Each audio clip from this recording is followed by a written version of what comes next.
What if I told you some of the world's most valuable treasures aren't in museums or palaces, but hidden in forgotten bunkers, submerged in alpine lakes, or hanging on the walls of secretive collectors? The true locations of billions in stolen gold, missing masterpieces, and looted artifacts remain one of history's greatest unsolved mysteries. In this documentary, we'll take you inside history's most daring heists, from medieval church robberies to modern museum break-ins, from wartime looting to meticulously planned bank jobs. These aren't just crimes, they're windows into human ingenuity, desperation, and our complex relationship with cultural treasures. The story of the Amber Room represents one of history's most tantalizing unsolved mysteries.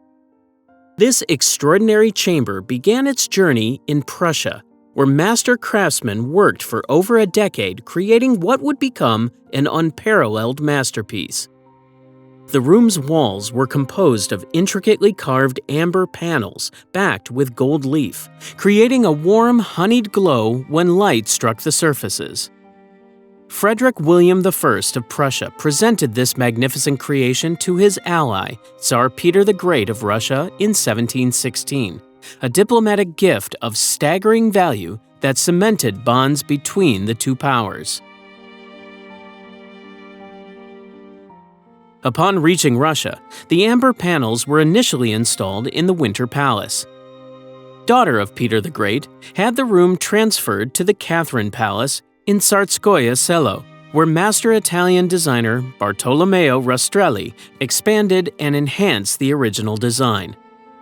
By the time of its completion, the room contained over 6 tons of amber and covered more than 55 square meters, earning its nickname as the 8th wonder of the world.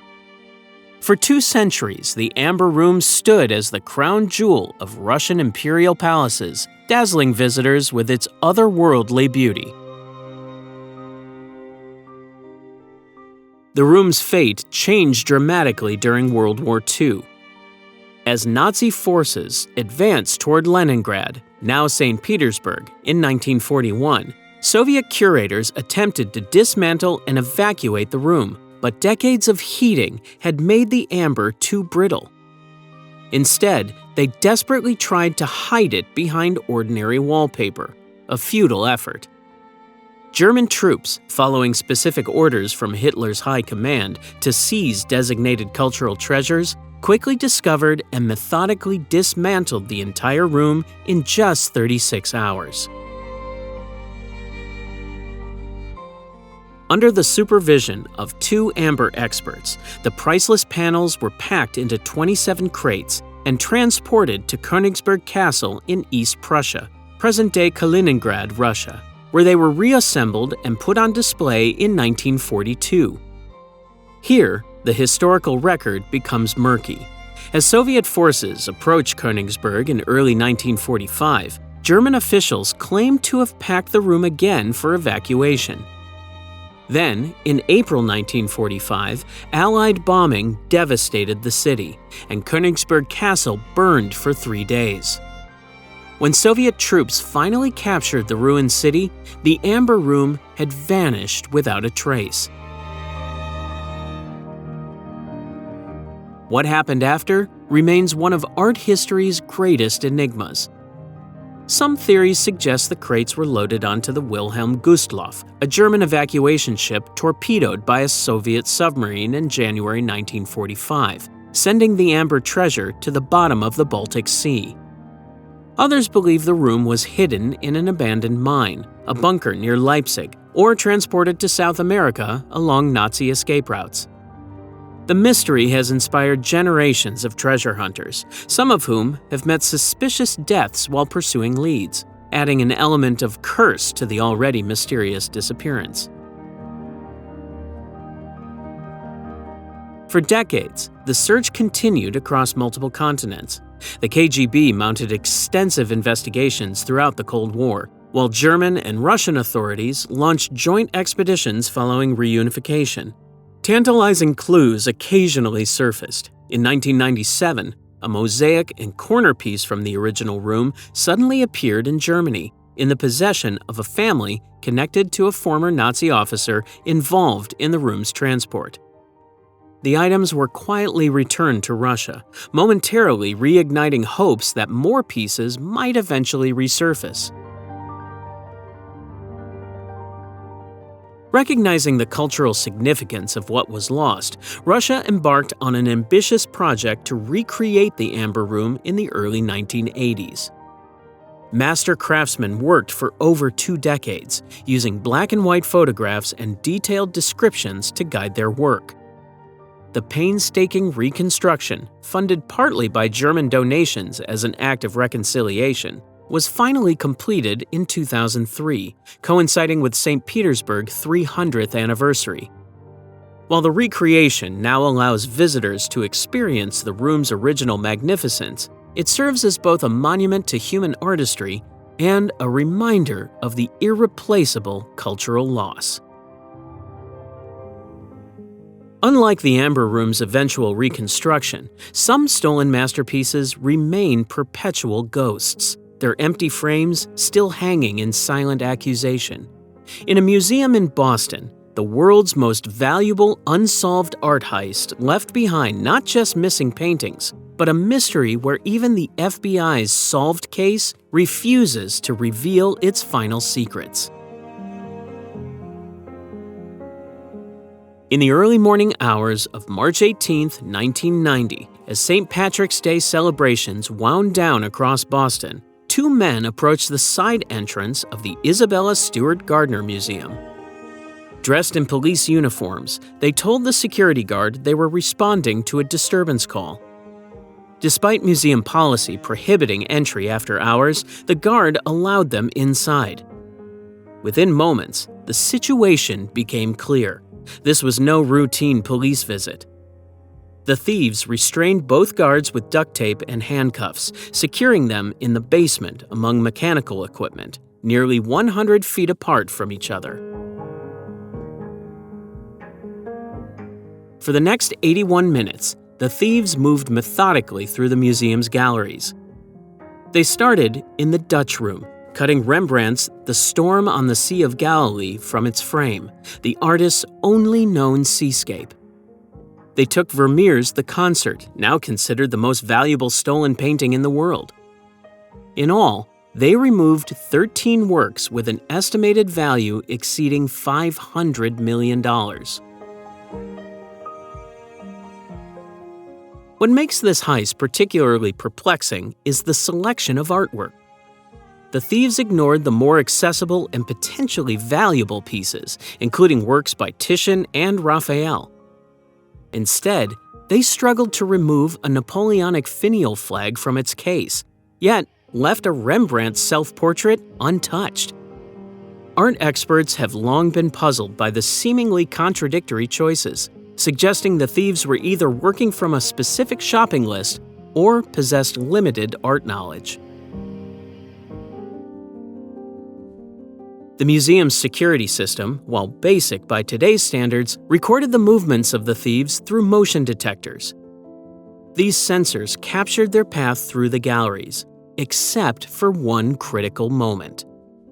When they entered the Blue Room, the motion detectors registered no activity for a period, leading investigators to speculate about a possible third accomplice who might have already been hiding inside. Over 3 decades later, the Gardner heist remains unsolved despite exhaustive investigation. The museum still maintains a $10 million reward, the largest private reward ever offered for stolen property. The empty frames of the stolen paintings hang in their original positions, a haunting reminder of what was lost and a symbol of hope for their eventual return. The FBI has pursued hundreds of leads across multiple continents. In 2013, they announced a breakthrough, claiming to have identified the thieves, both deceased, as part of a criminal organization based in the Mid-Atlantic and New England regions. Yet, they declined to name these individuals or explain how the art was moved after the theft, creating a peculiar situation where the crime is considered solved, but with critical pieces of the puzzle still missing. Investigators have explored connections to organized crime in Boston and Philadelphia. The dominant theory suggests the paintings were stolen to be used as bargaining chips or collateral in criminal enterprises. Some theorize the artwork traveled overseas, while others believe the masterpieces remain hidden somewhere in the Boston area. The death of notorious Boston gangster James Whitey Bulger in 2018 eliminated another potential source of information, as some had speculated he might have had knowledge of the crime. The statutes of limitations for the theft itself have expired, meaning the thieves, if alive, could no longer be prosecuted. However, possession of the stolen artwork remains a crime. This legal nuance has compelled the FBI and museum officials to emphasize they're more interested in recovering the art than prosecuting those responsible. From Boston's missing masterpieces, we now travel nearly a millennium into the past, to what historians consider one of history's most shocking betrayals of faith and civilization. While modern thieves might steal for personal gain, the Fourth Crusade of 1204 saw thousands of Christian warriors, sworn to reclaim Jerusalem from Muslim control, instead turn their weapons against the greatest Christian city in the world.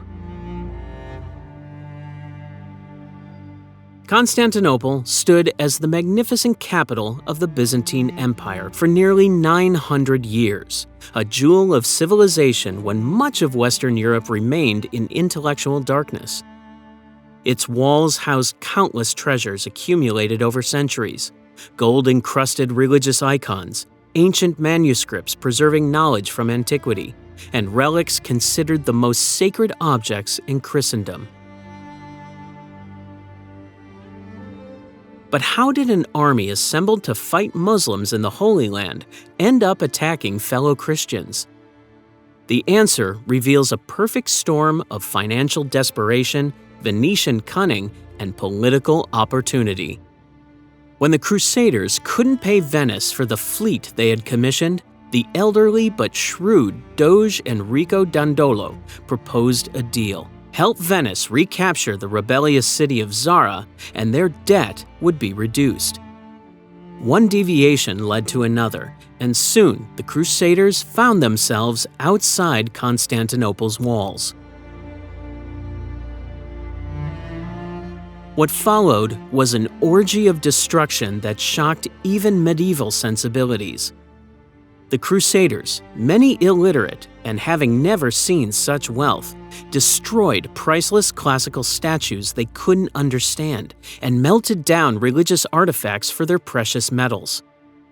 The historian Nicetas Choniates, who witnessed the devastation firsthand, wrote in horror, "They destroyed the works of art, even robbing the dead in the ancient tombs. They violated women, even nuns." The Crusaders' actions went beyond mere theft. They committed calculated cultural desecration. They placed a prostitute on the Patriarch's throne in Hagia Sophia, the greatest church in Christendom, where she sang bawdy songs and performed lewd dances.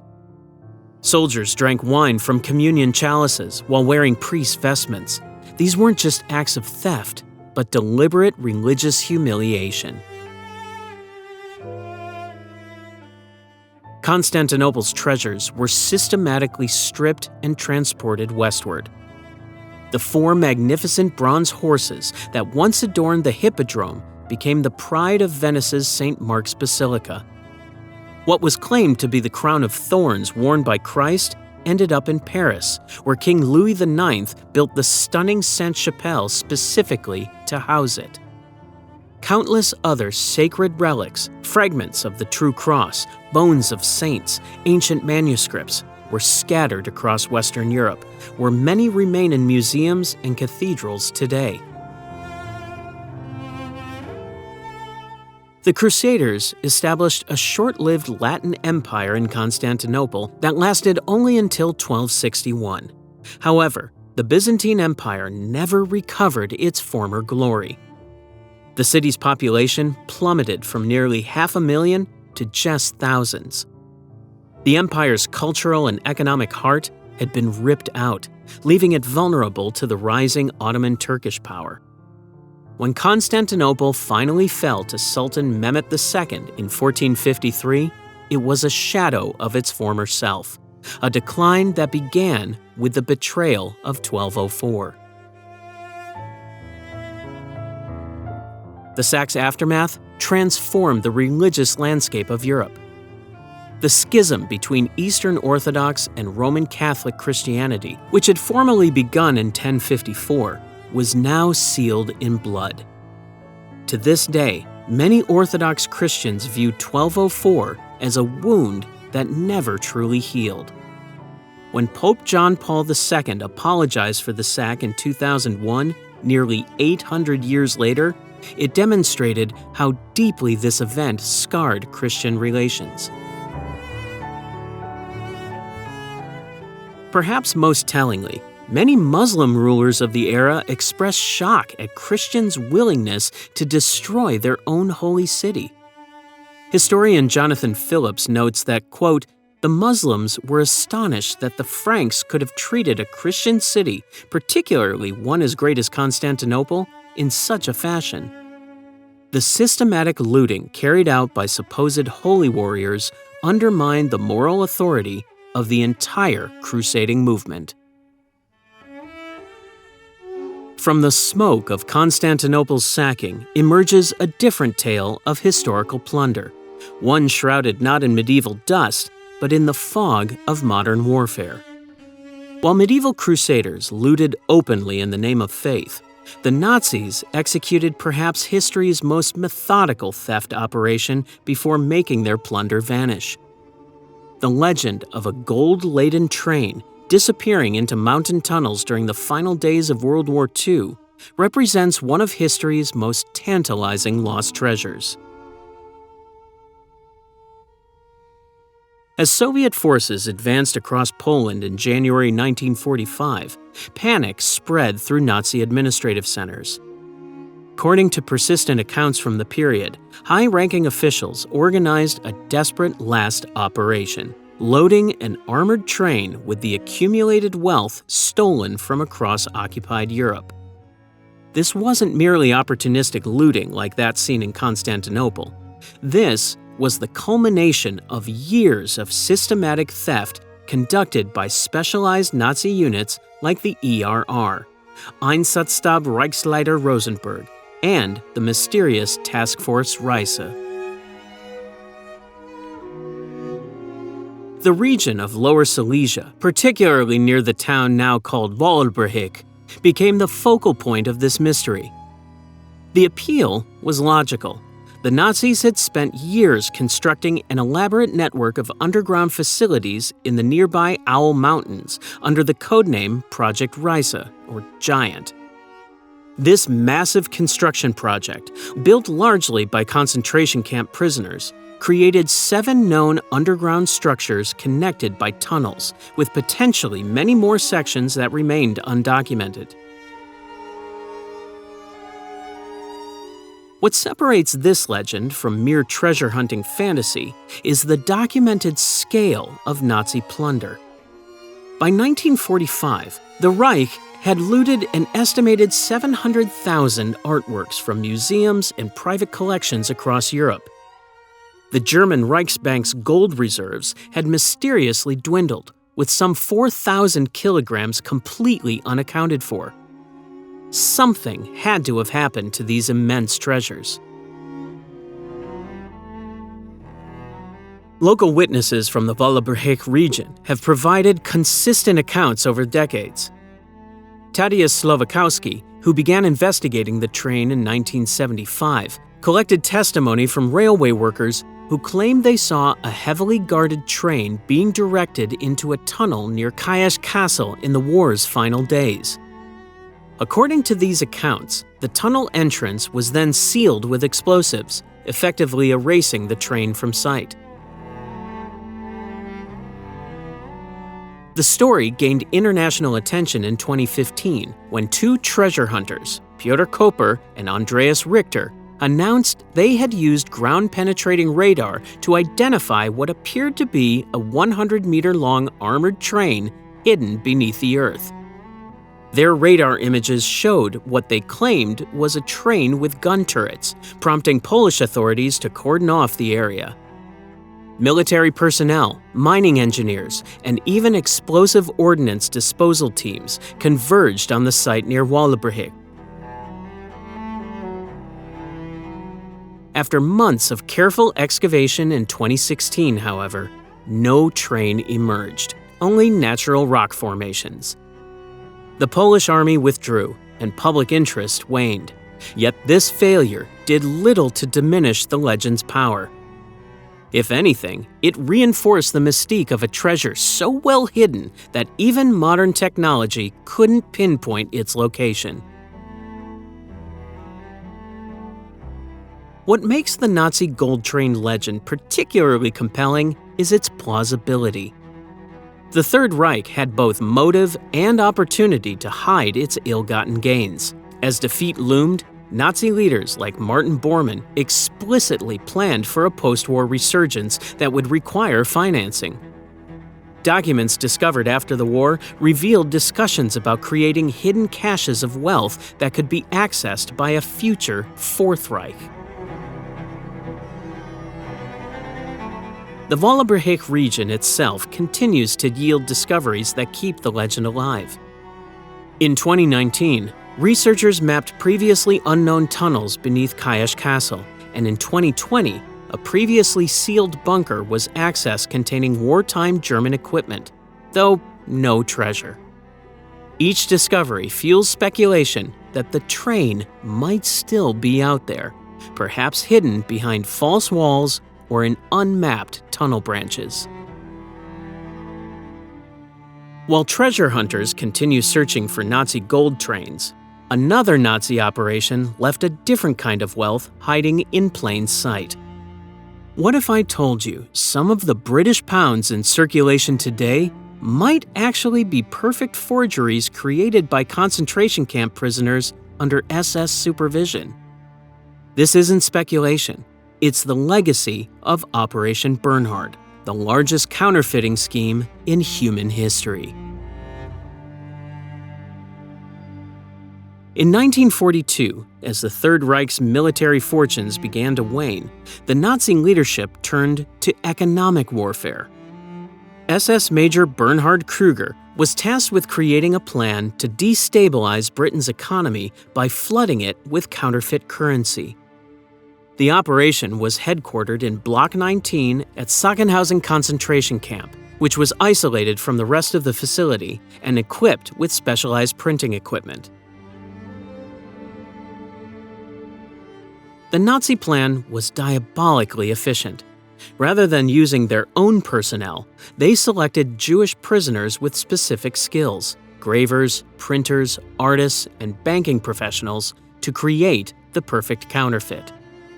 These 142 prisoners, pulled from various concentration camps, faced an impossible choice: succeed at counterfeiting or face execution.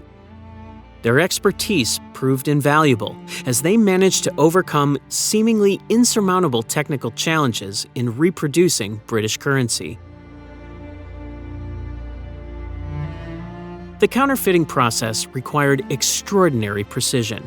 The prisoners had to reverse engineer the exact composition of British banknote paper, which they eventually achieved by analyzing genuine notes fiber by fiber.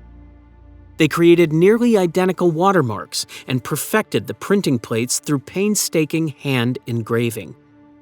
Perhaps most impressive was their solution for serial numbers.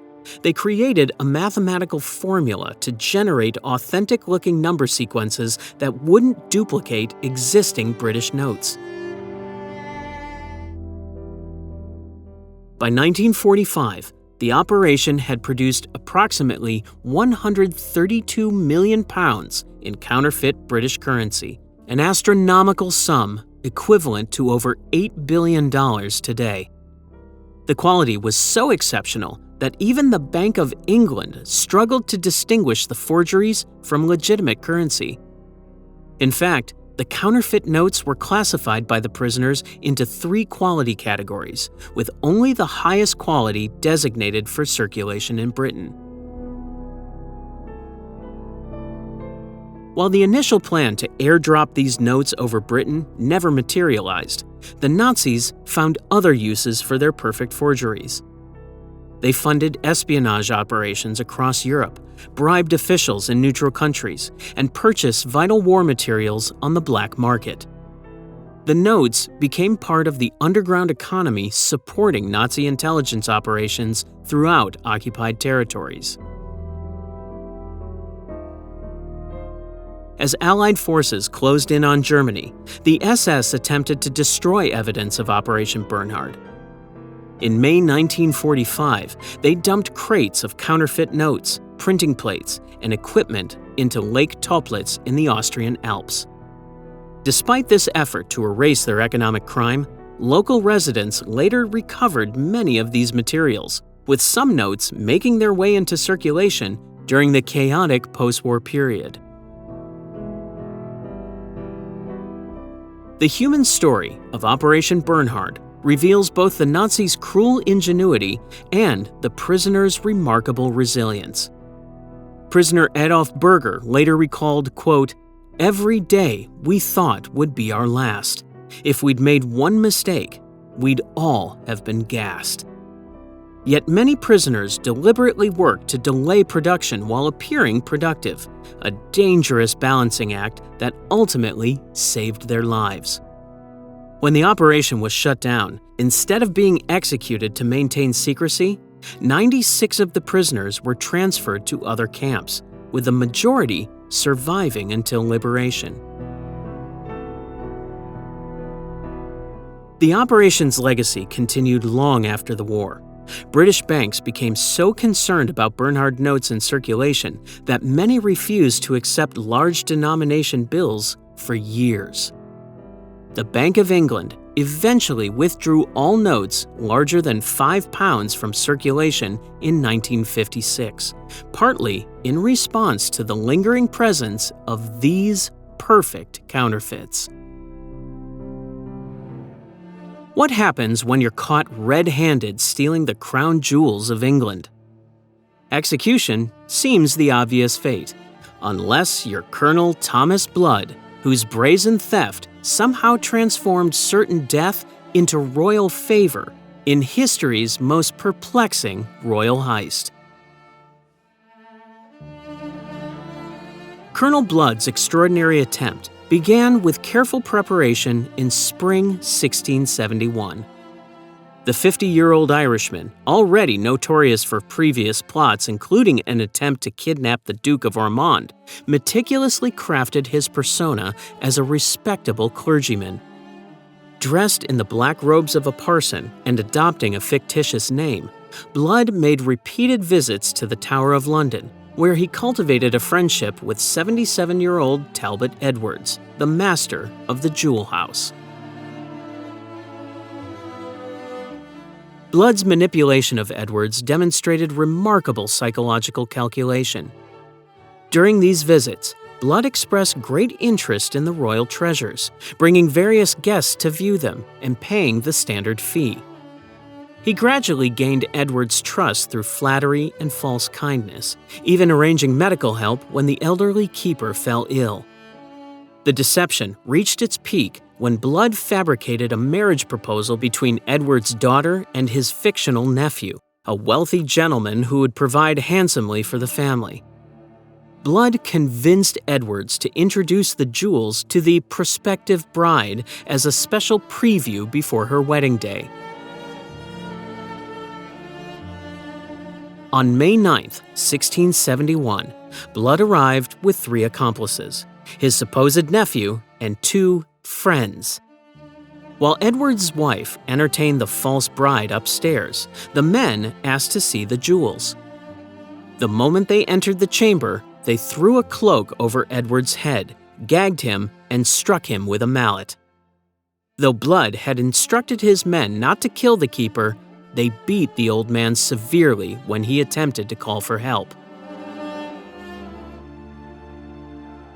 The thieves worked quickly, but encountered unexpected difficulties. The royal scepter wouldn't fit inside their bag, forcing them to saw it in half.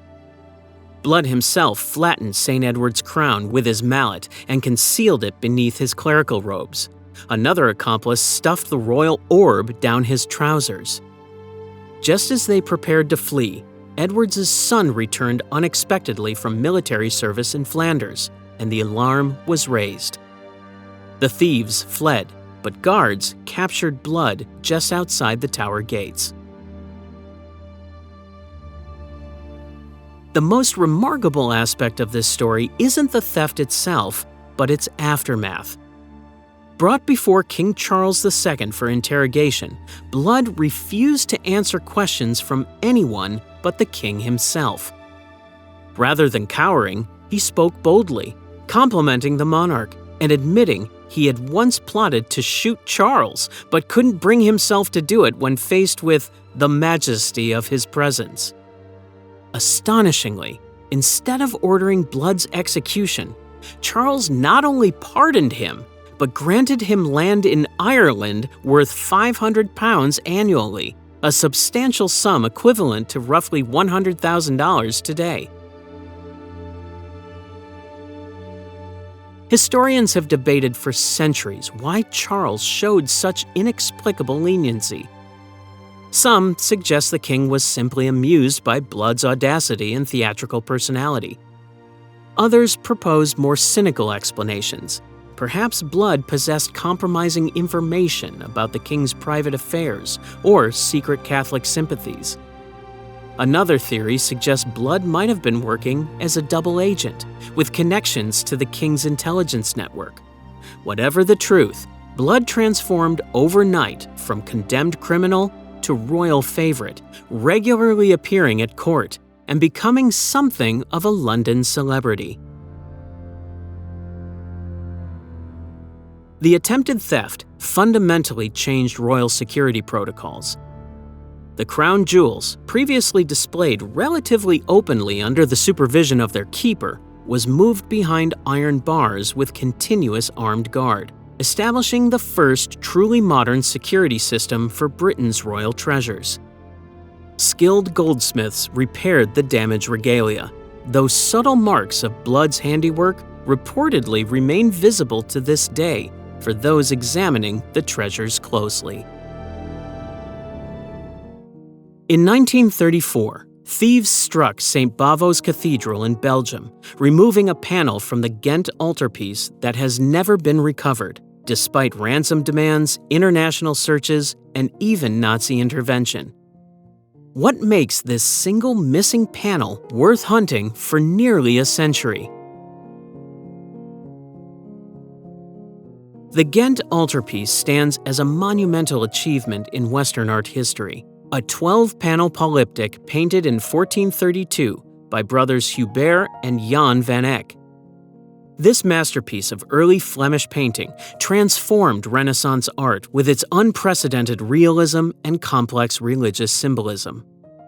Standing 11 feet tall when open, the altarpiece drew pilgrims and art lovers to Ghent for centuries, until that fateful night in April 1934 when the Just Judges panel vanished. The theft shocked Belgium. Initially, a cryptic note left at the scene reading, quote, "Taken from Germany by the Treaty of Versailles," suggested political motivations. However, the case took a surprising turn when local authorities began receiving ransom letters from someone signing as DUA.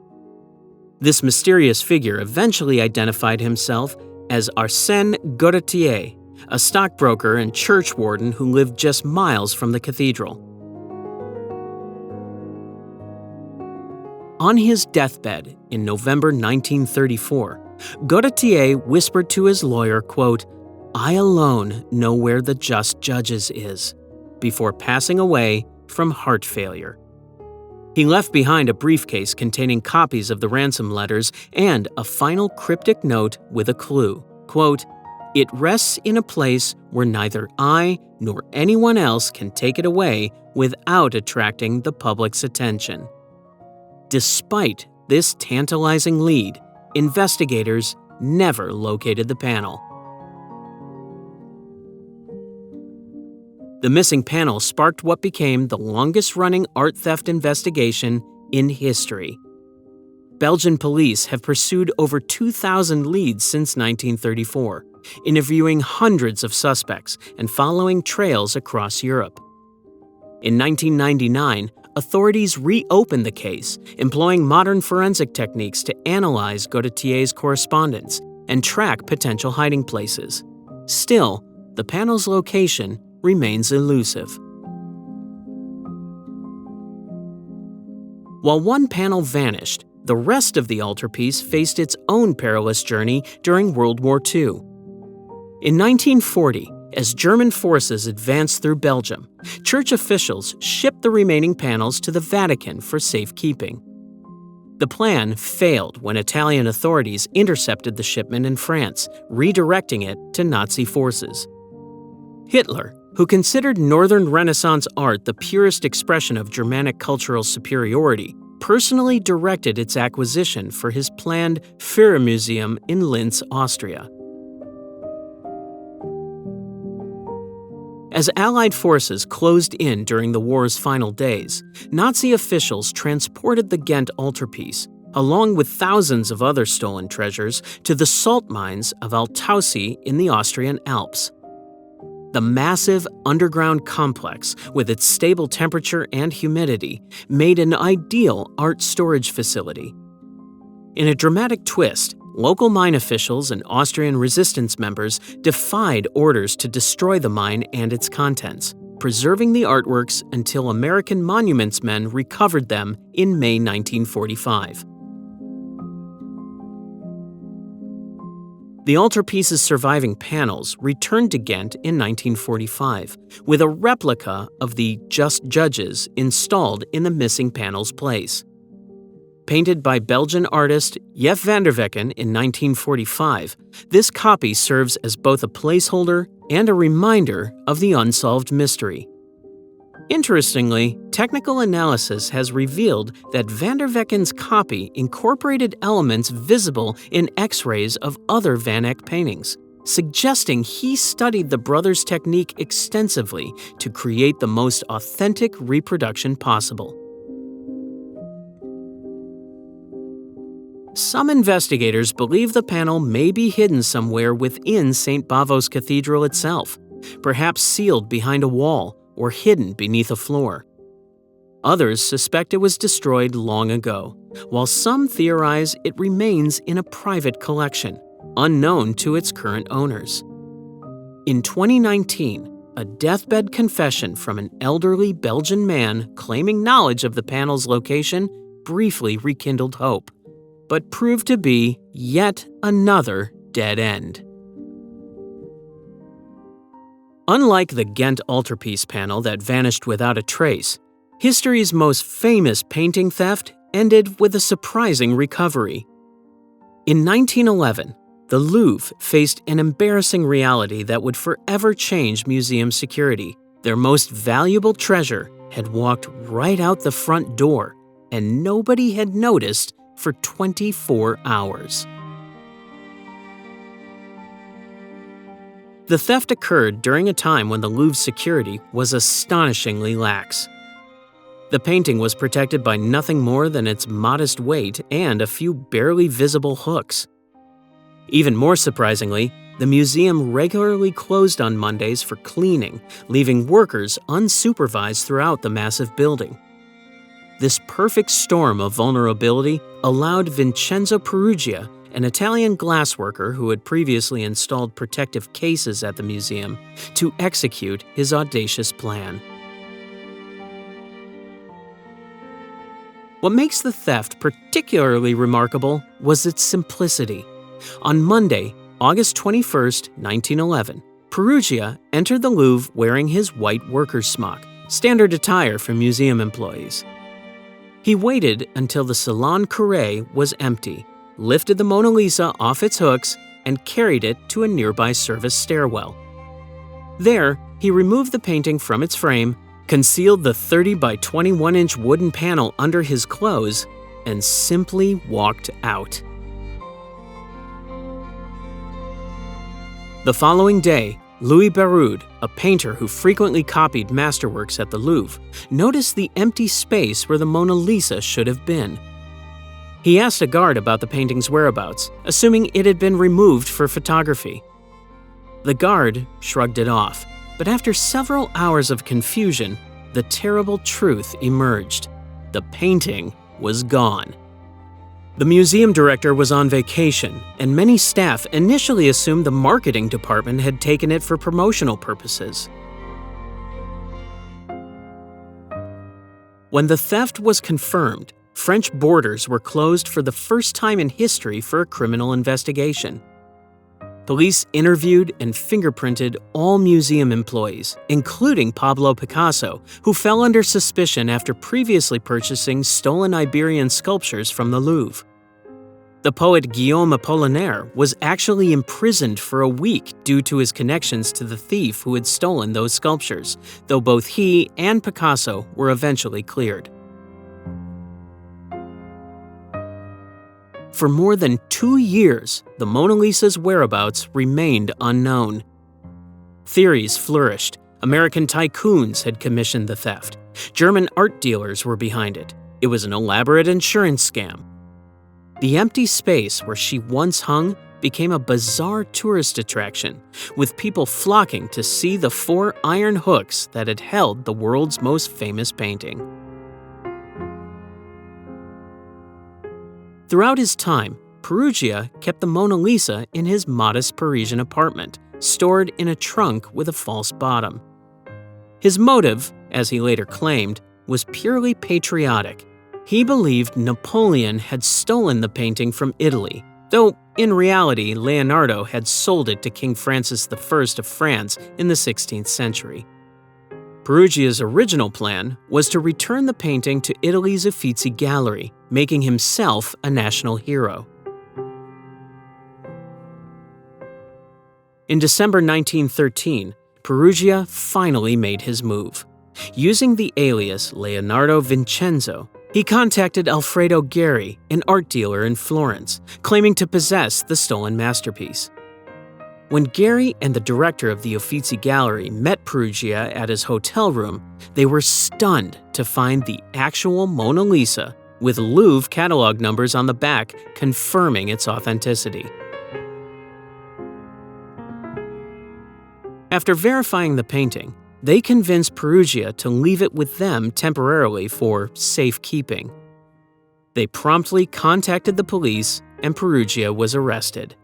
At his trial, his patriotic motive garnered sympathy from the Italian public. The judge, moved by what he deemed a misguided act of nationalism, sentenced him to just 7 months in prison, of which he served only 6. Before being returned to France, the Mona Lisa toured Italy, displayed in Florence, Rome, and Milan to adoring crowds who celebrated its homecoming. The painting finally returned to the Louvre in January 1914, now a genuine global celebrity. Consider this paradox. In 2003, as the world watched the liberation of Baghdad on television, we simultaneously witnessed one of history's greatest cultural catastrophes, the systematic emptying of humanity's oldest treasures from their cradle of civilization. As American forces entered Baghdad on April 10, 2003, the Iraq National Museum stood defenseless.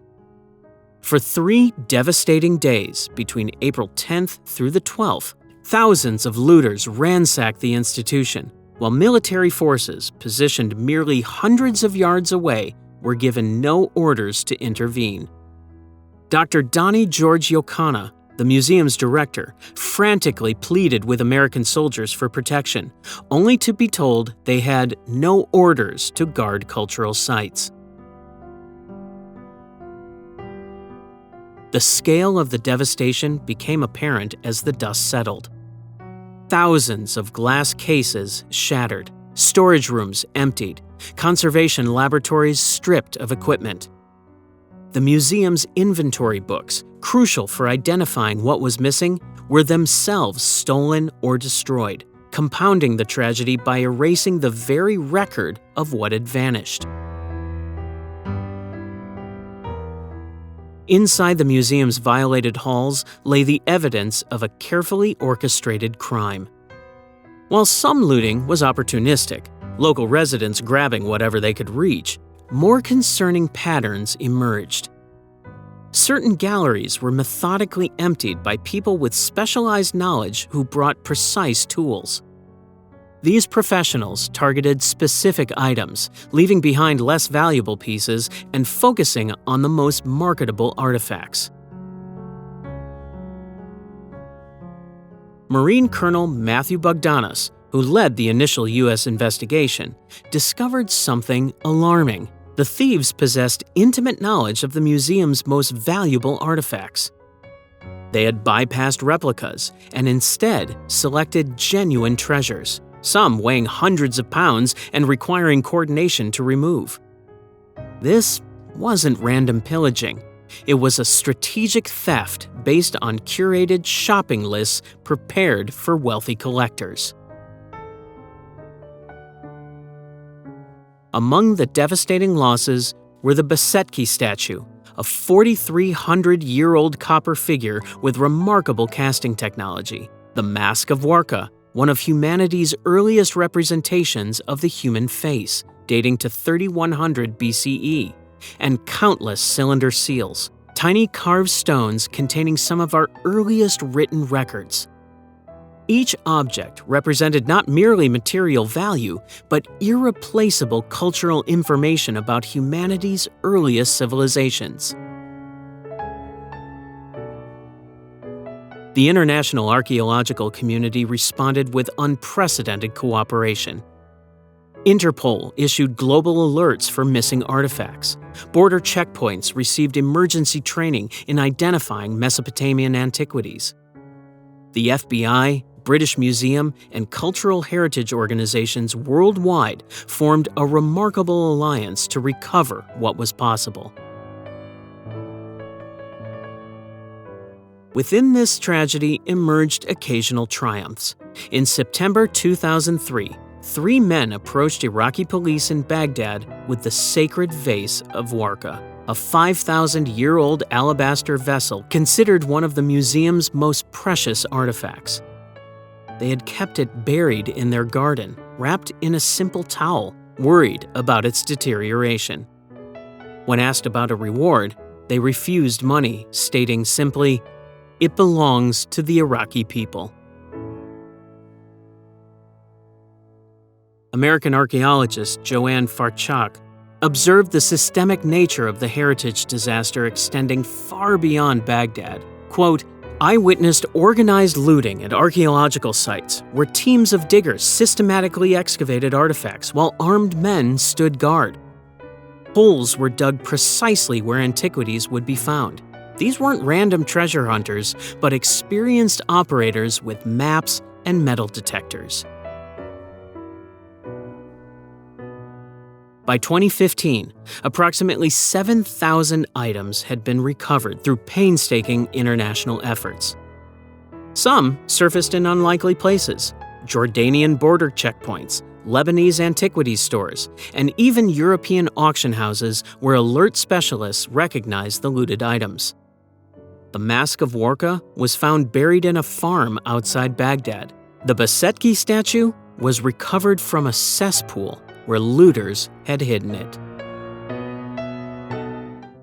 Long before Baghdad's museum was emptied, another ambitious leader implemented the most systematic cultural theft program in history. When Napoleon's armies marched across Europe, They carried not just weapons of war, but detailed inventories of masterpieces to be liberated for France's glory. Napoleon Bonaparte transformed art theft into a matter of national policy. His vision went beyond mere conquest. He aimed to make Paris the cultural capital of the world, stripping other European nations of their artistic treasures to achieve this goal. This wasn't random looting. It was calculated cultural appropriation on an unprecedented scale. The Louvre itself became a monument to conquest. Renamed the Musée Napoléon under its director Dominique Vivant-Denon, it was reorganized specifically to showcase the artistic fruits of military campaigns. What made Napoleon's approach unique was its intellectual justification. The French claimed they were rescuing these masterpieces from nations incapable of properly appreciating their value. This cultural plunder was formalized through treaties. After defeating Italian forces in 1796, Napoleon imposed the Treaty of Tolentino, which demanded 100 paintings and sculptures from the Papal States. Similar agreements followed victories in Austria, Spain, and the Netherlands. These weren't casual requests.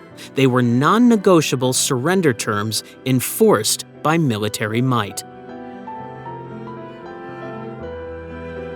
The French developed a remarkably efficient system for this cultural looting. Art commissioners, often scholars and artists, traveled with the armies, wielding detailed lists of desirable works.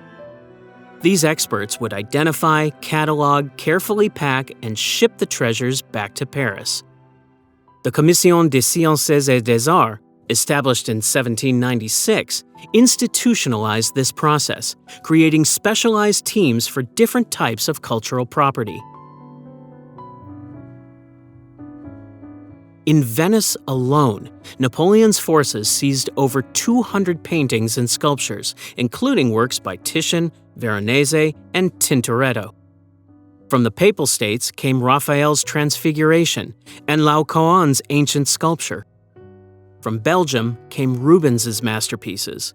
From Vienna, rare manuscripts and musical scores. The cultural wealth of entire nations was systematically transferred to French repositories. The scope of this organized theft was staggering. Between 1796 and 1814, French forces transported over 5,000 paintings, sculptures, and other art objects to Paris. Getting these treasures back to France presented enormous logistical challenges. Valuable marble statues traveled over treacherous alpine passes strapped to mules, while delicate paintings required specifically constructed crates with suspension systems to prevent damage from rough roads. Napoleon's cultural seizures worked as powerful propaganda. Parades in Paris showcased captured treasures, with elaborate ceremonies marking their installation in French museums. These displays were deliberately designed to legitimize French superiority and right to rule. As art historian Dorothy Johnson noted, quote, "Cultural appropriation became the symbol of political conquest." The fall of Napoleon in 1815 prompted the first major international art restitution effort. At the Congress of Vienna, representatives from looted countries demanded the return of their cultural heritage. Some nations, like Prussia and Austria, successfully recovered substantial portions of their collections. However, French resistance and logistical difficulties meant many items remained in France. The legacy of Napoleonic looting profoundly shaped our modern understanding of museums. The idea of universal museums, where treasures from around the world come together for public education, partly emerged from Napoleon's vision, however tainted by conquest. Even today, disputes over ownership of certain works in European museums can be traced directly to Napoleonic acquisitions. While Napoleon's armies operated with government sanction, stealing art in broad daylight, a different kind of thief was perfecting the art of invisibility in Antwerp. The diamond capital of the world became the setting for what experts call the perfect heist, a crime so meticulously planned that it redefined what was possible in the world of high-stakes theft. The Antwerp Diamond Center sits in the heart of the city's diamond district, where billions in precious stones flow through each year. Its underground vault was considered impenetrable, a fortress protected by infrared heat detectors, a seismic alarm system, coded locks, and a vault door weighing as much as a small elephant. Yet, on a February weekend in 2003, Leonardo Notarbartolo and his crew managed to reach the seemingly unreachable 123 safety deposit boxes filled with diamonds, gold, cash, and securities. What made this heist extraordinary wasn't just the value of what was taken, but the elegant methodology behind it. Notarbartolo, an Italian jewel thief, spent nearly 2 years establishing his cover as a legitimate diamond merchant. He rented an office in the building, becoming a familiar face to security guards and fellow merchants alike. This patient reconnaissance allowed him to study every aspect of the building's security systems, identifying weaknesses invisible to the casual observer. His crew, assembled from specialists across Italy, represented a masterclass in criminal expertise. They included a locksmith who could defeat the most sophisticated locks, an electronics expert capable of neutralizing alarm systems, and others with specialized skills essential to the operation. Together, they formed what authorities later called, quote, the School of Turin, a nod to their Italian origins and methodical approach. The preparation was astounding in its attention to detail. They built a replica of the vault to practice their techniques. They discovered that hairspray could temporarily blind security cameras without damaging them. To defeat the heat sensors designed to detect human body temperature, they used simple styrofoam panels. For the magnetic sensors on the vault door, they applied aluminum foil shields. When the weekend of the heist arrived, Notarbartolo and his team executed their plan with surgical precision. They entered the building after hours, navigated to the vault, and defeated each security layer one by one. With access to the vault, they opened safety deposit box after safety deposit box, collecting an estimated $100 million in valuables. Then, they vanished, leaving barely a trace behind. The perfect crime, however, was undone by human error. In the aftermath, investigators discovered a half-eaten sandwich with salami and scraps of paper in a wooded area near the crime scene. The DNA on that sandwich matched Notarbartolo, leading to his arrest. Yet the diamonds and most of his accomplices had already disappeared, scattering across Europe's black markets. In custody, Notarbartolo crafted a stunning alternative narrative. He claimed the entire heist was actually an insurance fraud scheme orchestrated by a diamond dealer looking to claim losses on stones that had already been sold on the black market. According to him, the true value of what was stolen was closer to $20 million, not the reported $100 million. Insurance companies and investigators dismiss this as a fabrication, but the story adds another layer of intrigue to an already fascinating crime. After serving part of his 10-year sentence, Notarbartolo returned to Italy. The majority of the stolen goods were never recovered, disappearing into the shadowy world of untraceable gemstones and precious metals. Most of his accomplices were never convicted, their identities protected by Notarbartolo's silence. Just 2 years after Notarbartolo's diamond heist shocked Europe, a Brazilian crew would redefine patience in the criminal world. While diamonds vanished into shadow in Antwerp, another group of thieves proved that sometimes the oldest approach, going underneath, could still outsmart modern security. In August 2005, in the northeastern Brazilian city of Fortaleza, a group of men executed what would become known as the greatest bank robbery in the country's history. Their target? The vault of Banco Central, Brazil's equivalent to the Federal Reserve. Their method was as ancient as it was effective: tunneling. The operation began with perfect cover. The thieves rented a property across the street from the bank and established a legitimate-looking landscaping and artificial grass business, complete with signage, employees, and marketing materials. This wasn't just window dressing. They actively sought customers, distributed business cards throughout the neighborhood, and maintained regular business hours. Local residents later recalled friendly workers coming and going, never suspecting these gardeners were actually digging their way toward an unprecedented payday. What made this tunnel extraordinary wasn't just its length, but its engineering. Measuring roughly 256 feet from the fake storefront to the bank's foundation, the passage was a marvel of criminal construction. Unlike crude escape tunnels, this one featured wooden supports, concrete reinforcement, and professional-grade electrical systems.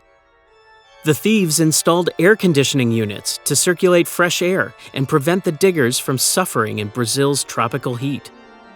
Most crucially, they avoided power tools that might generate noise, instead relying on hand tools to silently remove ton after ton of earth. When they finally breached the reinforced concrete floor of the bank vault over a weekend in August, they encountered no resistance. The bank had sophisticated alarms on doors and windows, but apparently never considered someone might come through the floor. The robbers methodically emptied hundreds of containers of used, non-sequential bills, the kind of untraceable currency criminals dream about. The physical challenge was staggering. The thieves removed approximately 3 tons of currency, bills that had been taken out of circulation but still retained their value. This wasn't just a matter of grabbing a bag of diamonds. Moving this much cash required strength, organization, and extraordinary planning. They used plastic containers to transport the money through the tunnel, forming a human chain to move their treasure back to the fake storefront.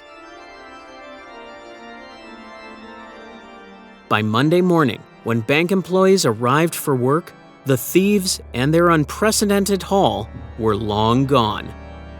What they left behind was a perfectly executed crime scene. No injuries, no violence, and initially, very few clues. Police were astonished by both the ambition and the precision. One investigator reportedly commented that it resembled something from a Hollywood movie rather than an actual crime. In the aftermath, Brazilian authorities mounted a massive investigation. Over time, several suspects were arrested, including part of the tunneling crew. Approximately 20 million reais were recovered, but this represented merely a fraction of the total. Most of the money, and several key suspects, vanished completely. The criminal brilliance extended to the money laundering phase. Unlike diamond thieves who must navigate specialist buyers, these robbers faced a different challenge: how to spend millions without attracting attention. Some purchased businesses and real estate. Others converted reais to dollars on the black market. A surprising amount was simply stored in private homes, discovered years later during raids. While Brazilian thieves mastered the art of going underground, a British gang proved that sometimes the boldest heists happen right before your eyes. In 1963, a crew of ordinary men stopped a moving train and walked away with today's equivalent of £50 million, changing British criminal history forever. The gang's approach to the Royal Mail train was audacious in its simplicity. On that August night, they manipulated the railway signal system by covering a green light with a glove and using batteries to power a fake red light. When the train stopped at what the driver thought was a legitimate signal, the thieves made their move, disconnecting the engine and first two carriages from the rest of the train. What made this robbery exceptional wasn't just its scale, but its execution. Unlike many heists that relied on explosives or firearms, the train robbers used minimal force and operated with extraordinary efficiency.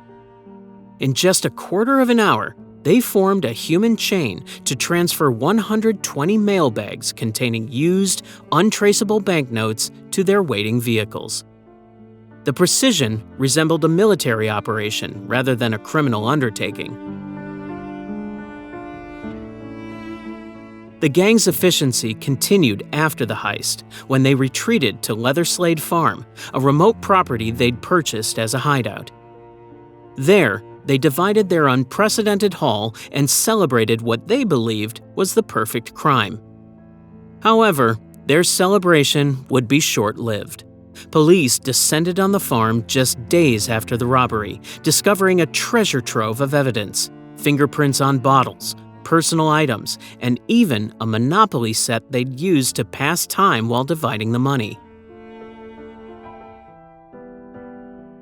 The investigation that followed became one of the largest in British history, with law enforcement determined to capture those responsible for what newspapers dubbed, quote, the crime of the century.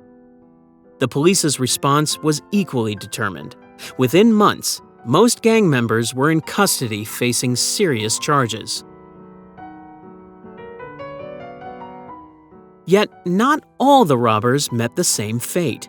Bruce Reynolds, considered the mastermind, managed to evade capture for 5 years before finally being arrested in 1968. But perhaps the most famous escapee was Ronnie Biggs, whose daring prison break and subsequent decades as a fugitive in Australia and Brazil transformed him into something of a counterculture celebrity. When Biggs finally returned to Britain voluntarily in 2001, he was seriously ill but still served 8 years in prison before being released on compassionate grounds. The robbery's aftermath revealed the contrasting faces of British society. Some viewed the thieves as folk heroes who had outwitted the establishment, while others condemned them for the violence inflicted on train workers, particularly Jack Mills. The 58-year-old train driver suffered severe head trauma during the robbery and never returned to his job, remaining partially disabled until his death 7 years later. This injury permanently tarnished the romanticized image of the heist. The cultural impact of the Great Train Robbery extends far beyond the crime itself. It marked a turning point in British security practices, leading to enhanced protection for cash shipments and revolutionizing forensic investigation techniques. The authorities' ability to identify the culprits using fingerprints and other evidence left at Leatherslade Farm demonstrated the growing sophistication of police work. While Scotland Yard's forensic breakthroughs captured Britain's most notorious train robbers, another British acquisition remains stubbornly unresolved for over 2 centuries. This controversy centers not on a criminal heist, but on a diplomatic mission that forever altered the relationship between Britain, Greece, and the concept of cultural ownership. Between 1801 and 1812, Thomas Bruce, the 7th Earl of Elgin, orchestrated a systematic removal of approximately 17 figures and 15 metopes from the Parthenon in Athens. As British ambassador to the Ottoman Empire, Lord Elgin arrived in Greece during a pivotal historical moment. The ancient Acropolis, having stood for over 2,000 years, had suffered damage from warfare, religious conflict, and environmental factors. The Parthenon itself had been repurposed as a mosque, a church, and even a gunpowder magazine that exploded during a Venetian attack in 1687. Elgin claimed his actions were motivated by preservation, not plunder. He insisted Ottoman authorities had granted him permission to remove the sculptures through a document known as a firman. His agents, led by Italian artist Giovanni Battista Lucieri, cut, sawed, and pried the marble sculptures from the temple, a process that contemporary observers found disturbing. American traveler Edward Daniel Clark wrote that the removal, quote, excited a general indignation among locals and other Europeans in Athens. Financial troubles eventually forced Elgin to sell his collection to the British government for £35,000 in 1816, far less than the estimated £74,000 he had spent acquiring them. The sculptures were transferred to the British Museum in 1817, where they remain today, attracting millions of visitors annually. The controversy has evolved alongside changing perspectives on imperialism, cultural patrimony, and museum ethics. When Greece gained independence in 1832, it marked the beginning of formal requests for the return of what the Greeks called the Parthenon marbles. Greek archaeologist Alexandros Mantis noted, quote, "These sculptures represent the culmination of Greek classical art. They belong to the building they were made for." A particularly damaging episode occurred in the 1930s when museum officials, under the direction of Lord Duveen, authorized an aggressive cleaning of the marbles. Museum workers used copper tools and abrasive powders to strip away the sculpture's patina, permanently altering their surface texture and removing crucial historical evidence about their original appearance. This incident remains a powerful argument in Greece's case that the sculptures would be better preserved in their homeland. The opening of the state-of-the-art Acropolis Museum in 2009 undermined one of the British Museum's strongest arguments for retention, that Greece lacked proper facilities to house the treasures. The new museum, designed specifically for the marbles, features a Parthenon gallery aligned with the ancient temple visible through panoramic windows. The absent sculptures are represented by plaster casts, creating a haunting visual reminder of what's missing.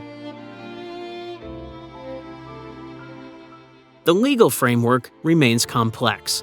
The British Museum Act of 1963 prohibits the institution from deaccessioning objects except under very limited circumstances. Meanwhile, UNESCO has called for mediation between Greece and the United Kingdom while avoiding direct statements about ownership.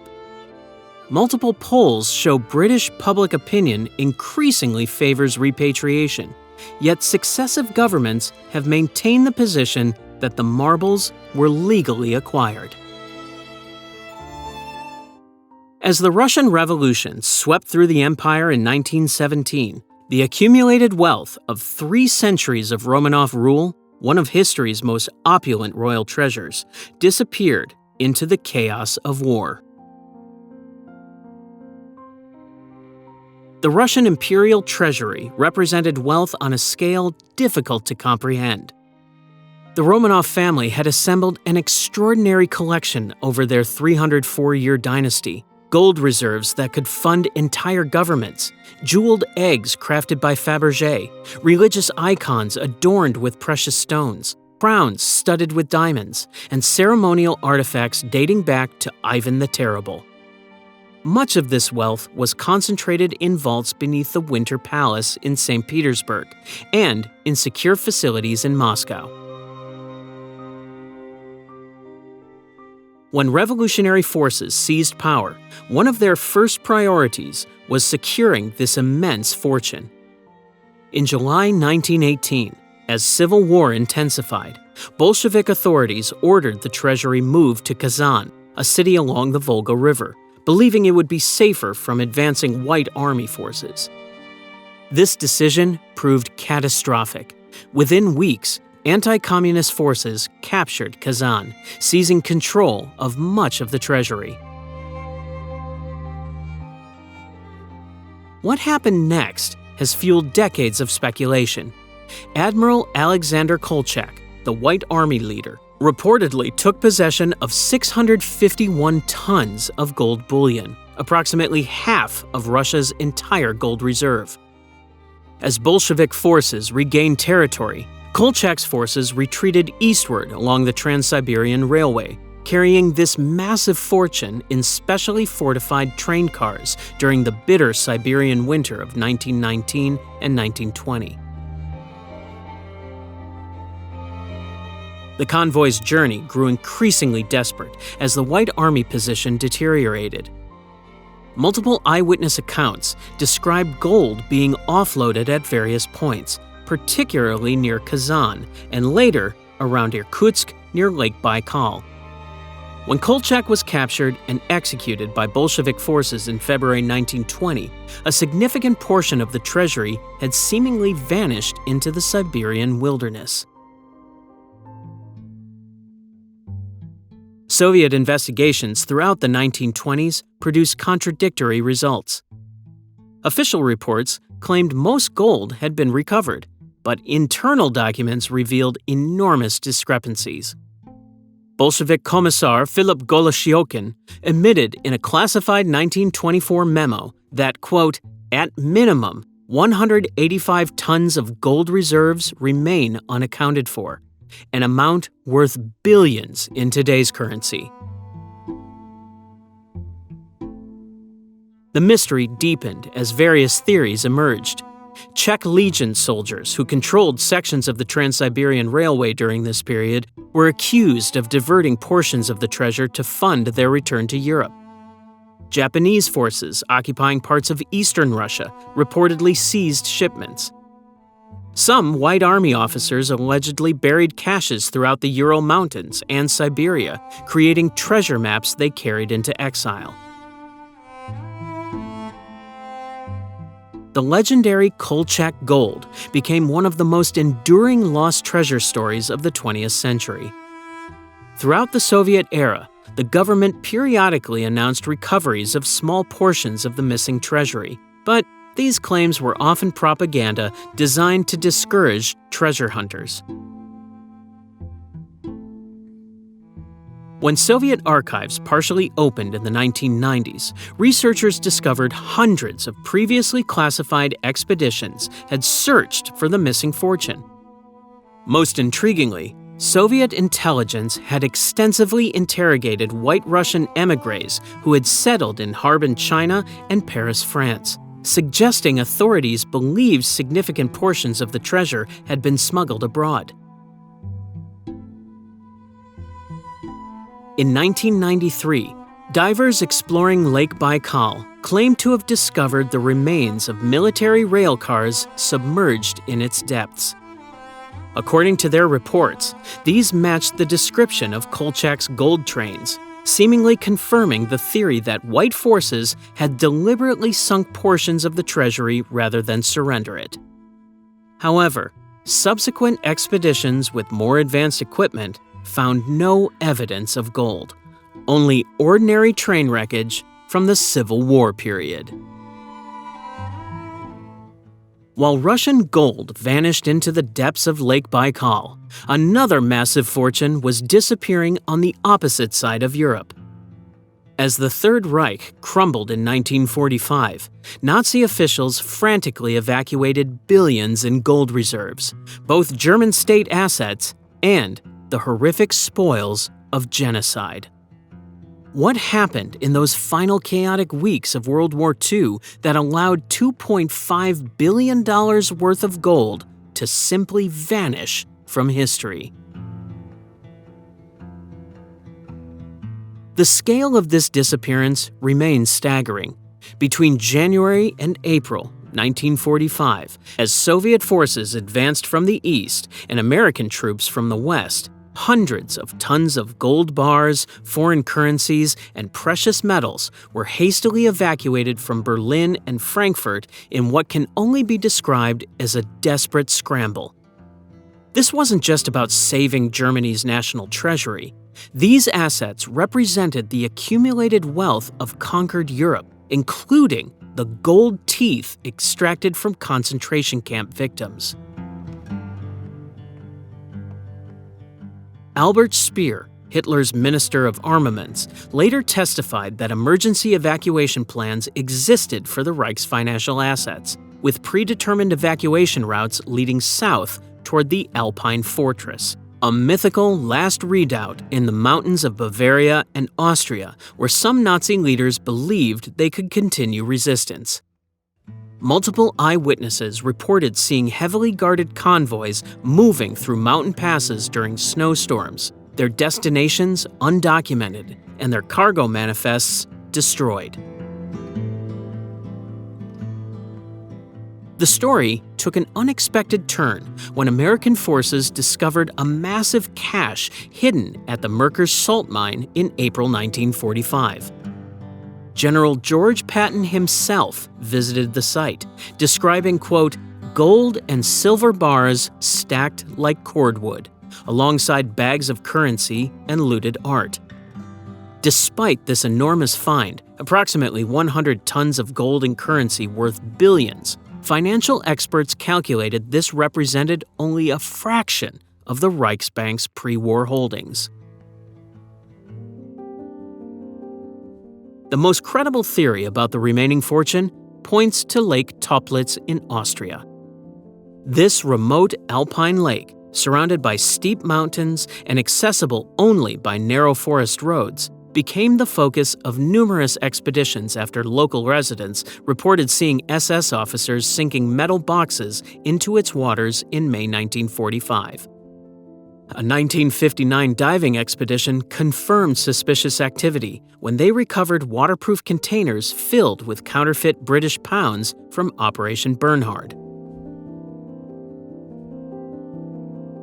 What makes this mystery particularly frustrating is the emerging evidence that Western intelligence agencies knew more than they revealed.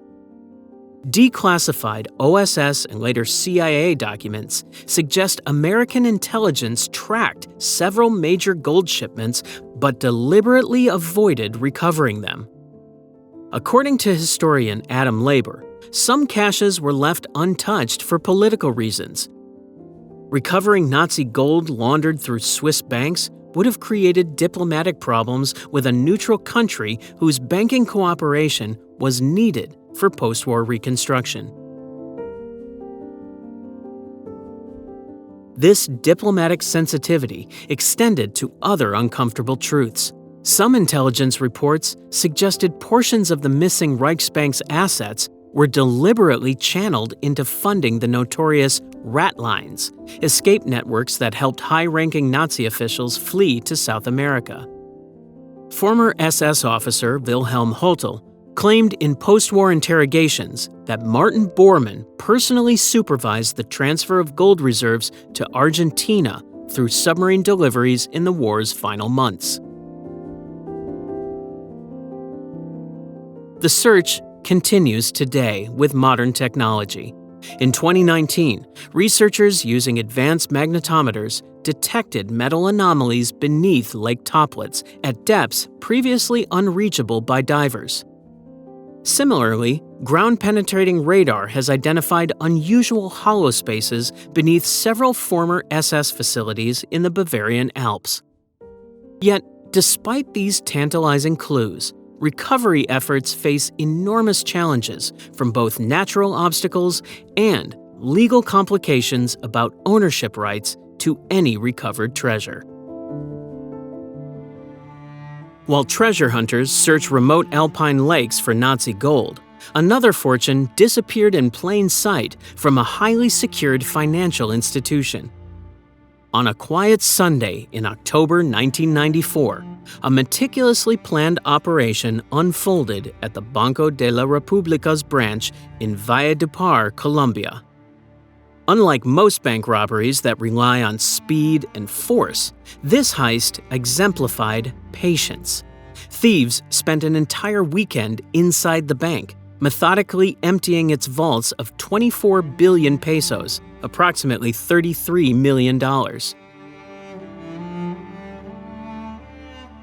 What makes this robbery extraordinary wasn't just the enormous sum stolen, but the complete absence of violence or alarm. The thieves simply walked through the front door using legitimate security credentials and spent nearly a full day inside, behaving as though they belonged there. This wasn't a smash-and-grab operation, but rather a carefully orchestrated performance where the actors temporarily became part of the banking staff. The investigation revealed an uncomfortable truth for Colombian authorities. The heist required detailed insider knowledge of the bank's security protocols, vault access procedures, and alarm systems. The bank's chief of security vanished immediately following the robbery, confirming suspicions that this was coordinated from within. Former military personnel with specialized training were implicated, explaining the tactical precision that allowed them to neutralize multiple security systems without triggering a single warning. When bank employees arrived for work on Monday morning, they discovered an almost surreal scene. Vaults systematically emptied, security systems intact but bypassed, and not a single bullet fired. The thieves had vanished completely, taking with them not just millions in cash, but also the confidence Colombians had in their banking system's security. Perhaps most remarkable was the thieves' confidence in handling the stolen cash. Moving that much currency, nearly 3 tons of bills, required comprehensive planning for transportation and storage. Investigators later found evidence of modified vehicles with reinforced suspension systems parked near the bank during the weekend of the robbery, suggesting the operation had been planned months in advance with military-like attention to logistics. The Colombian government's response demonstrated both desperation and ingenuity. In a secret operation, financial authorities invalidated the serial numbers of newly printed bills that matched those stolen. This meant anyone attempting to deposit or exchange large amounts of these bills would trigger immediate alerts. This countermeasure effectively transformed millions in cash into worthless paper, unless the thieves found sophisticated means to launder it through international channels or black market exchanges. Several lower-level participants in the heist were eventually captured, but their testimonies raised more questions than they answered. Multiple suspects reportedly died under mysterious circumstances before they could reveal details about the operation's leadership or the money's location. Some investigative journalists suggested connections between the heist and powerful drug cartels seeking to diversify their criminal portfolios, while others pointed to corrupt political figures who might have orchestrated the operation. The investigation spanned multiple countries, with Colombian authorities working alongside international police organizations to track suspicious financial activities. Small portions of the stolen money surfaced in Panama, Venezuela, and the Caribbean, but the vast majority simply disappeared into the global shadow economy. Banking security experts believe the heist demonstrated how vulnerable even the most secure institutions become when trusted insiders are compromised. From bank vaults to museum walls, some of history's most valuable treasures remain vulnerable despite sophisticated security systems. On a December morning in 2002, thieves executed what seemed impossible, stealing 2 Van Gogh masterpieces in under 4 minutes while leaving barely a trace of evidence behind. While the world slept, 2 men approached Amsterdam's Van Gogh Museum carrying a simple ladder. In the darkness before dawn, they propped it against the building's exterior, climbed to the roof, and smashed a window. Museum officials later reconstructed that the entire operation took less than 240 seconds, an astonishingly brief window that demonstrated both audacity and meticulous planning. By the time security personnel responded to the triggered alarms, the thieves had vanished into the night with 2 irreplaceable paintings. What made this theft particularly devastating was the personal significance of the stolen works. View of the Sea at Scheveningen represented one of Van Gogh's earliest paintings from his Dutch period, a masterpiece created when he was still developing his distinctive style. The second painting, Congregation Leaving the Reformed Church in Nieuwenan, carried deep emotional resonance, depicting the church where Van Gogh's father served as pastor. He had originally painted it as a gift for his mother in 1884, later adding mourning figures after his father's death. The investigation quickly suggested professional involvement rather than opportunistic theft. The selection of these specific paintings, relatively small and easier to transport compared to Van Gogh's more famous works, indicated calculated decision-making. Though art experts placed their market value around $30 million, the thieves faced an immediate problem. These works were simply too famous to sell on legitimate markets. As leads went cold, the case took an unexpected turn when authorities linked the theft to organized crime. Unlike bank robberies or jewelry heists where stolen items can be quickly converted to cash, art theft operates according to different rules. Criminal organizations don't steal masterpieces primarily to sell them. They use them as collateral for drug deals, bargaining chips for reduced sentences, or high-value assets that appreciate while hidden away. The investigation ultimately led to Octave Durham, a criminal career with connections to the Italian Camorra crime syndicate. Durham was convicted in 2004 based on DNA evidence found at the scene, but the paintings themselves had already disappeared into the shadowy underworld of stolen art. Despite Durham's conviction and his eventual confession in 2013, the whereabouts of the paintings remained a mystery for over a decade. The art world had nearly given up hope when in 2016, Italian police conducting an anti-mafia operation near Naples made a stunning discovery. Hidden in a farmhouse belonging to suspected drug trafficker Raffaele Imperiale, wrapped in a cloth and stashed behind a false wall, were both Van Gogh masterpieces, still in their original frames but without glass. Investigators described finding the paintings as emotional, noting it was rare to recover stolen art in such relatively good condition after so many years. Conservation experts at the Van Gogh Museum were especially fascinated by what they found when examining View of the Sea at Scheveningen after its return. Despite crude storage conditions, the paintings still contained actual grains of sand from the Scheveningen beach where Van Gogh had painted it in 1882. Tiny particles that had blown onto the canvas and become embedded in the wet paint. These microscopic witnesses to Van Gogh's creative process had survived theft, transportation, and improper storage for over a century. Unlike the careful planning of museum thieves or the synchronized teamwork of bank robbers, sometimes history's greatest heists happen through unexpected opportunity.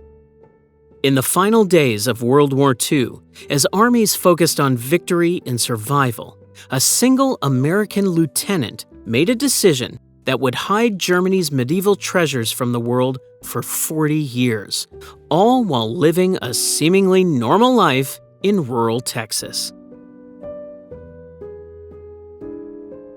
When American forces entered the small German town of Quedlinburg in 1945, they discovered something extraordinary beneath the local church. Hidden in limestone caves under St. Servatius Church was a collection of medieval religious artifacts dating back to the Holy Roman Empire, a treasury that had survived nearly a millennium of wars, fires, and political upheavals, only to face its greatest threat in the chaos of a collapsing Third Reich. Among these artifacts were jewel-encrusted reliquaries, golden crosses, and manuscripts of extraordinary rarity, objects revered not just for their material value, but for their pivotal role in European cultural history. They represented the artistic apex of medieval craftsmanship, preserved largely intact since the time of the first German emperors. Yet within days of American forces securing the town, 8 of the most precious pieces vanished. For decades, the disappearance remained an unsolved mystery. German museum officials and Allied art recovery teams investigated but found no traces of the missing treasures. The world largely forgot about them, except in Quedlinburg, where their absence left a wound in the community's cultural heritage. Then, in 1990, 4 decades after their disappearance, a stunning development occurred. A Dallas art dealer approached multiple American museums with an extraordinary offer: an incredibly rare medieval manuscript for sale. When experts examined photographs of the item, they made a shocking discovery. This was the missing Samuel Gospel from Quedlinburg, a 9th century manuscript bound in jewel-encrusted covers worth more than the Hope Diamond. The trail led investigators to the small town of Whitewright, Texas, and to the family of Lieutenant Joe Tom Metter, who had died in 1980. Metter had been stationed in Quedlinburg in 1945 as part of the 87th Armored Field Artillery Battalion. What made this case particularly remarkable was Metter's background. He wasn't just any soldier, but an art school graduate with specialized knowledge of medieval art history. Using his position guarding the church treasury, Metter carefully selected the most valuable pieces and mailed them home to Texas in ordinary packages. For the remainder of his life, he kept the treasures hidden in his modest home, occasionally showing the manuscript to trusted friends, but never attempting to sell any of the items. The recovery efforts revealed an astonishing double life. In Whitewright, Metter had run the family hardware store and lived quietly as a respected business owner. Few suspected that hidden in his closet were some of Germany's most sacred national treasures, including the Gospel book, a jeweled reliquary, and an intricately carved ivory comb. After Metter's death, his brother and sister-in-law began quietly approaching art markets to sell the treasures. This ultimately exposed the long-hidden theft when German cultural officials identified the pieces from catalog descriptions. The German government sued for their return, setting off an international legal battle that highlighted the complicated questions of wartime looting, cultural heritage, and statute of limitations. For thousands of years, China's emperors built increasingly elaborate final resting places, creating what archaeologists now consider the longest-running series of heists in human history. Unlike Western royal burials, Chinese imperial tombs were designed as underground palaces, complete with everything an emperor might need in the afterlife. Han Dynasty tombs contain jade burial suits sewn with gold thread, believed to preserve the body for eternity. Tang emperors were interred with ceramic figurines of courtiers, musicians, and foreign diplomats representing their worldly power. Ming rulers commissioned vast underground complexes with multiple chambers, secret passageways, and massive stone doors weighing several tons. This extraordinary wealth created an arms race between tomb builders and tomb raiders that lasted millennia. Court architects developed increasingly sophisticated defenses against intrusion. Some tombs featured mechanical crossbows triggered by pressure plates, ancient versions of motion sensors that would fire arrows at intruders. Others included false chambers filled with worthless replicas, while the real treasures were hidden in secret compartments. Mercury was sometimes poured into channels surrounding the burial chamber, both as a symbol of immortality and as a poison to deter thieves. Perhaps most fascinating were the psychological deterrents. Imperial tombs were protected by elaborate curses inscribed on stone tablets warning of supernatural consequences for disturbers of imperial rest. One Tang Dynasty tomb entrance proclaimed, quote, "Those who violate this tomb will die without descendants." Such warnings sometimes worked, but more often simply advertised which tombs contained the greatest riches. Despite these precautions, tomb robbery became a sophisticated profession in ancient China. During periods of dynastic collapse, imperial guards would sometimes be the first to plunder the tombs they were assigned to protect. Professional tomb-breaking families passed down techniques through generations, developing specialized tools and methods to bypass specific types of tomb defenses. The most famous untouched imperial tomb remains that of Emperor Qin Shi Huang, discovered in 1974 when farmers uncovered his famous terracotta army. 8,000 life-size clay soldiers standing eternal guard outside the main burial mound. Yet the emperor's actual tomb chamber remains sealed, partly due to concerns about preservation, but also because of dangerous levels of mercury detected inside, confirming ancient accounts of rivers of mercury flowing through the tomb. Modern archaeologists have discovered evidence of hundreds of attempted break-ins at the site over the centuries. Satellite imagery and ground-penetrating radar have revealed ancient tunneling attempts aimed at the central burial chamber, some coming within meters of success before being abandoned, possibly due to lethal traps or structural collapses. The looting continues today with modern technology. Organized crime syndicates employ teams with night vision equipment, metal detectors, and portable ground-penetrating radar to identify promising sites. They can excavate a minor tomb in a single night, spiriting away artifacts worth millions before authorities even know a site has been discovered. Chinese authorities estimate that over 400,000 tombs have been robbed since the 1980s alone. The case of Empress Wu Zetian's tomb illustrates the continuing tensions around these sites. As China's only female emperor, who ruled during the Tang Dynasty, her burial site near modern Xi'an remains officially unopened despite intense scholarly interest. Government archaeologists have conducted surveys revealing a complex larger than expected, with unusual structural features unlike other imperial tombs. Yet despite technological capabilities to safely explore the site, authorities maintain a strict hands-off policy. While China guarded its imperial treasures through elaborate tomb defenses, another empire lost its accumulated wealth in a single devastating day.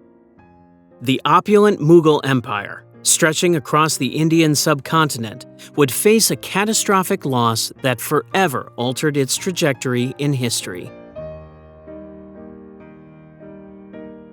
When Persian ruler Nader Shah marched his army toward Delhi in 1739, the Mughal Empire was already showing signs of weakness despite its tremendous wealth.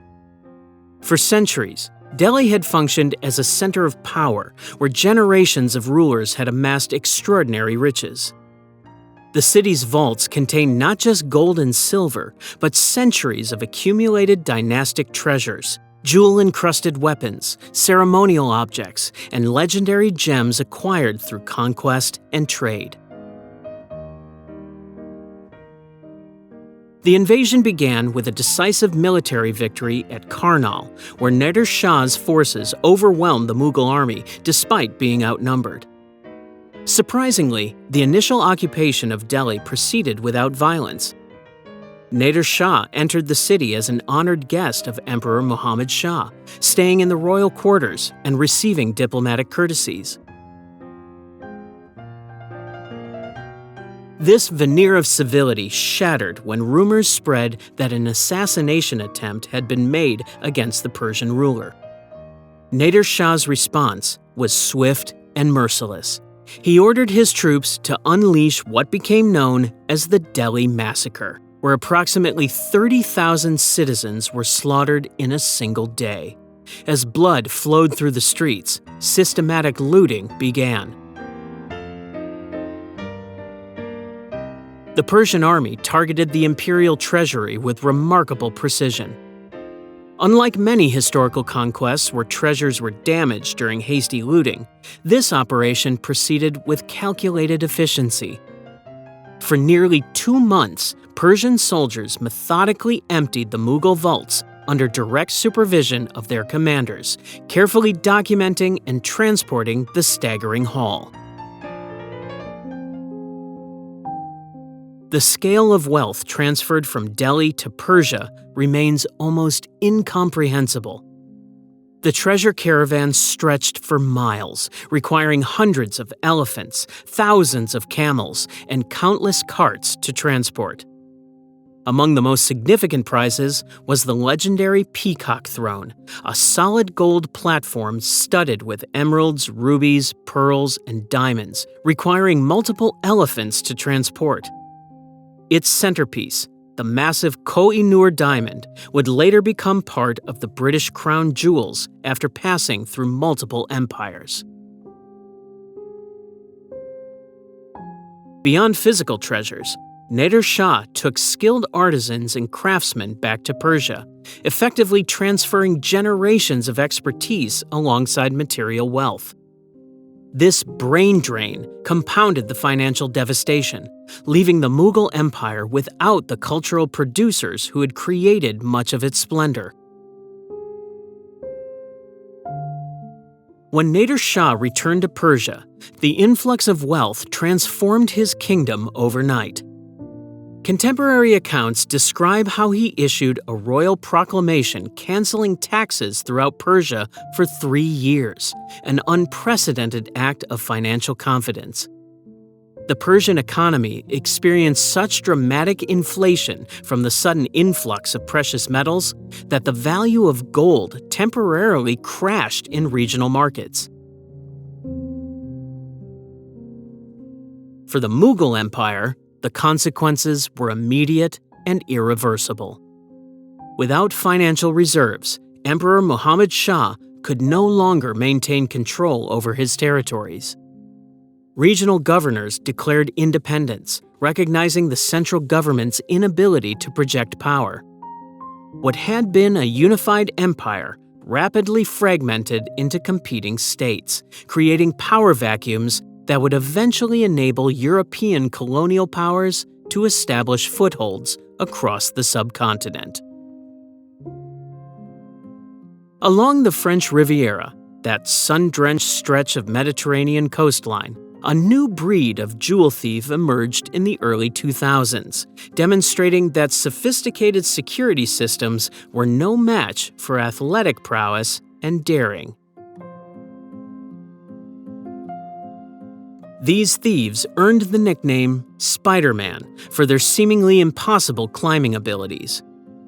Unlike traditional burglars who might tunnel underground or crack safes, these acrobatic criminals scaled luxury high-rises and hotel facades, sometimes ascending 15 stories without equipment, using nothing but finger strength and precise footwork to reach their targets. Their approach represented a stark evolution in heist methodology, where physical skill replaced technological sophistication. What made these thefts particularly audacious was their timing. Many occurred during the height of tourist season, when the Riviera hosted international film festivals, yacht shows, and fashion events. In one particularly bold case, a thief scaled the outside of the Hotel de Paris in Monte Carlo during a charity gala, entering through an unlocked balcony door while security focused on the celebrity-filled event below. By the time anyone noticed, diamonds worth €3.2 million had vanished.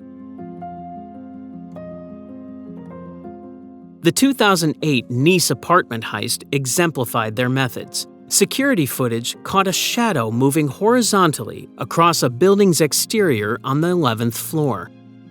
The thief, later identified as Vjeran Tomic, who embraced his Spider-Man moniker, traversed narrow ledges with ballet-like precision, entered through the balcony, and systematically collected jewelry while the elderly owners slept in an adjacent room.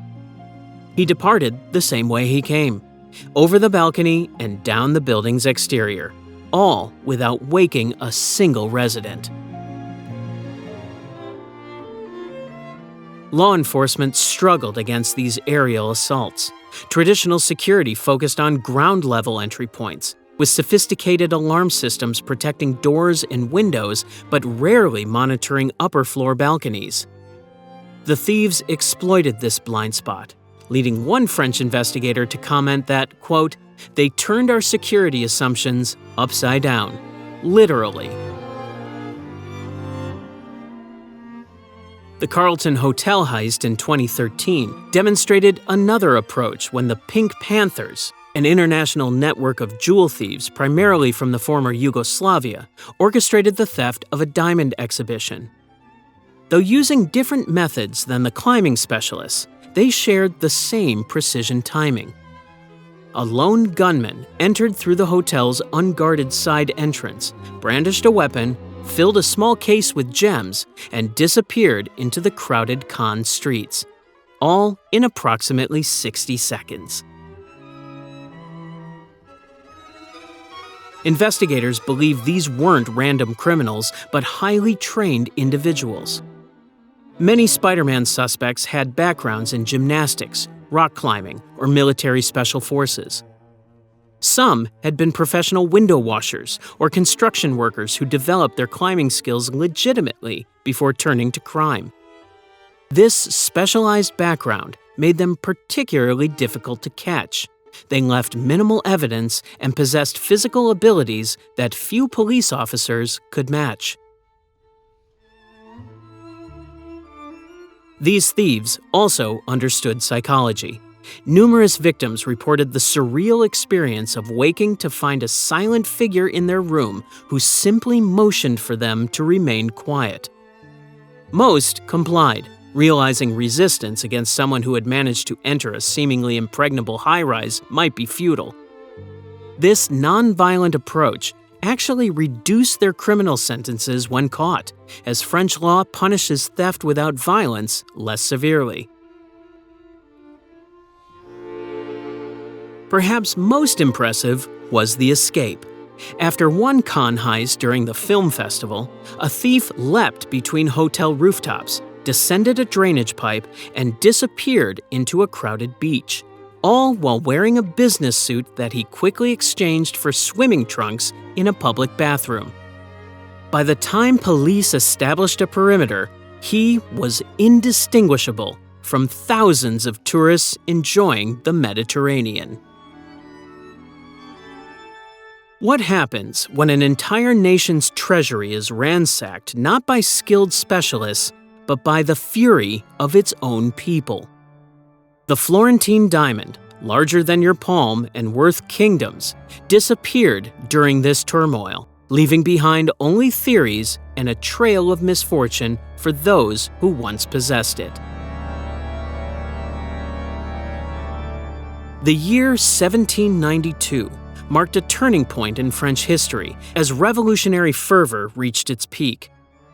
The monarchy was crumbling, and centuries of royal extravagance became a target for public rage. Inside the Garde Meuble, a royal storehouse on the Place de la Concorde in Paris, sat the accumulated wealth of generations of French rulers, a tempting target in a time of national upheaval. On the night of September 11, 1792, a group of thieves made their move. Unlike modern heists requiring elaborate planning, these thieves exploited the revolutionary disarray. Guards were distracted, security was minimal, and public attention focused on political turmoil rather than protecting royal treasures. Using counterfeit keys and likely insider knowledge of the building's layout, they gained access to rooms containing priceless artifacts. When officials discovered the theft the following morning, the scale became clear. Over 1,000 precious items had vanished overnight, including the French blue diamond, later known as the Hope diamond, and the extraordinary Florentine diamond. This 9-sided, double rose-cut yellow gem had traveled a remarkable path through European history before landing in the French treasury. The Florentine's origins remain disputed. Some accounts trace it to India, others to Brazilian mines. What's certain is its journey through the hands of powerful European families. The Medicis of Florence possessed it first, giving the stone its name. Through strategic marriages and political machinations, it eventually passed to the Habsburg dynasty of Austria before becoming part of the French crown jewels. Within weeks of the theft, police arrested several suspects and recovered many stolen items hidden beneath trees in a Paris park. The French blue eventually resurfaced, recut, and transformed into what we now know as the Hope diamond. Yet the Florentine vanished completely from historical record, creating one of history's most enduring jewelry mysteries. The most persistent theory suggests that the diamond was smuggled to Austria by loyalists to Marie Antoinette, who herself was Austrian by birth. Habsburg family legends claim the stone returned to Vienna, where it may have been recut to disguise its distinctive appearance. Other historians believed it was broken into smaller stones, destroyed by inexperienced thieves, or remains hidden in some forgotten collection.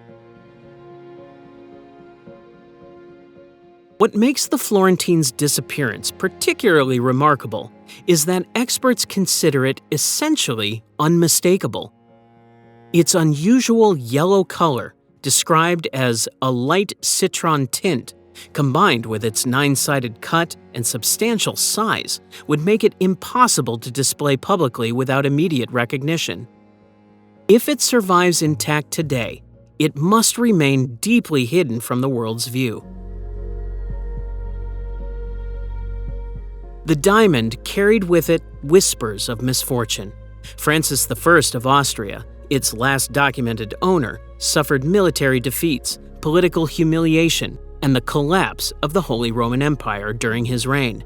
Marie Antoinette met her end at the guillotine. The Medicis saw their dynasty crumble after centuries of power. These coincidences gave rise to legends of a curse, stories that only enhanced the stone's mystique. While cursed diamonds vanished into myth, the Spanish Civil War swallowed another legendary artifact that represented not merely wealth, but national identity itself. The Eagle of Toledo, a ceremonial sword allegedly connected to Spain's most revered historical figures, disappeared into the fog of war, leaving behind only questions and theories that persist to this day. Toledo had been Spain's sword-making capital since Roman times, with craftsmen perfecting techniques that made Toledo steel legendary throughout Europe. The city's bladesmiths created weapons that were simultaneously works of art and instruments of war, combining intricate engravings with metallurgical excellence. Among these masterpieces, one stood apart: the Eagle of Toledo, named for the imperial bird emblazoned on its hilt, wings spread in a gesture of dominance that mirrored Spain's once global empire. What made this particular blade extraordinary wasn't just its craftsmanship, but its purported lineage. Some accounts linked it directly to Rodrigo Diaz de Vivar, El Cid, the 11th century military leader who became Spain's national hero. Other histories connected it to the royal Trastamara dynasty, or claimed it was ceremonially presented to various monarchs during Spain's Golden Age. Regardless of its precise origins, the sword represented something precious, the embodiment of Spanish martial prowess and historical continuity. When civil war erupted in 1936, Spain's cultural treasures became political weapons. Museums emptied overnight as fighting intensified between Republican loyalists and Franco's nationalist forces. Churches were ransacked, private collections seized, and aristocratic estates abandoned by fleeing owners. In this chaos, the Eagle of Toledo simply vanished. The competing theories about its fate reflect the bitter divisions of the war itself. Republican sympathizers claimed Franco's forces took the sword as a propaganda tool, planning to present it as a symbol of legitimate authority when victory was secured. Nationalist supporters countered that Republican militias seized it, along with other treasures to sell abroad for weapons and supplies. Some accounts place the blade on a ship bound for Mexico, others in a Swiss bank vault, and still others suggest it was secretly acquired by Nazi art hunters obsessed with historical weapons. The most intriguing possibility emerged decades later when Spanish historians gained access to previously classified Franco-era documents. These records suggested high-ranking officials conducted multiple searches for the eagle throughout the 1950s and 1960s, indicating the regime itself didn't possess the sword and genuinely wanted to recover it as a national symbol. During the transition to democracy in the late 1970s, unofficial investigations resumed as Spain confronted its divided past. Former Republican fighters, now elderly, were interviewed about wartime looting. Several mentioned a special sword transported to France and possibly traded to private collectors, but none could provide conclusive evidence about its current whereabouts. The mystery deepened in 1998 when a ceremonial blade appeared at auction in Argentina, briefly described as the Lost Sword of Toledo. Experts quickly determined it was a skillful 19th century replica, not the legendary original, but its appearance demonstrated how the missing artifact continued to capture imaginations decades after its disappearance. Perhaps the most shocking theory emerged not from treasure hunters, but from academic circles. Several historians have suggested the Eagle of Toledo never existed as a single identifiable artifact at all. In their view, the sword was essentially propaganda, a convenient national symbol elevated to mythic status during Spain's turbulent early 20th century, when competing versions of Spanish identity battled for supremacy. This theory points to the suspicious lack of pre-1930s documentation specifically identifying the blade.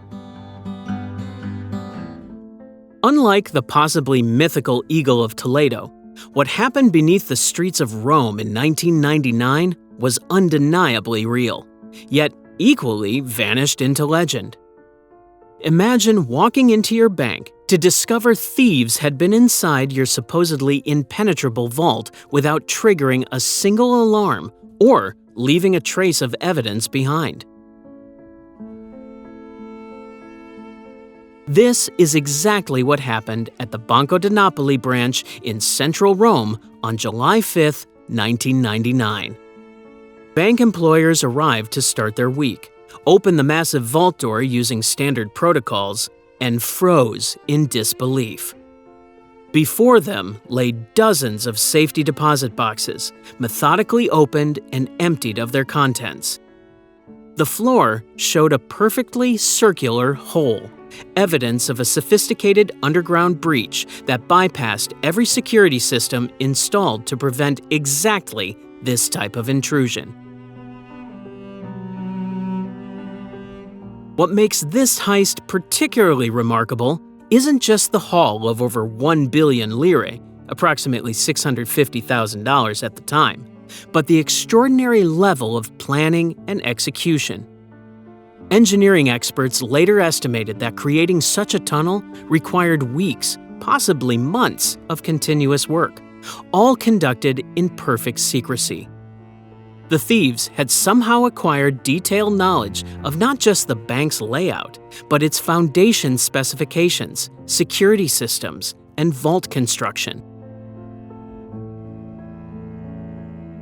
The tunnel itself revealed professional-grade engineering. Starting from a building across the street, the passage extended horizontally before angling upward with mathematical precision to emerge directly beneath the vault floor. The diggers had carefully reinforced their pathway with wooden supports and installed rudimentary ventilation systems.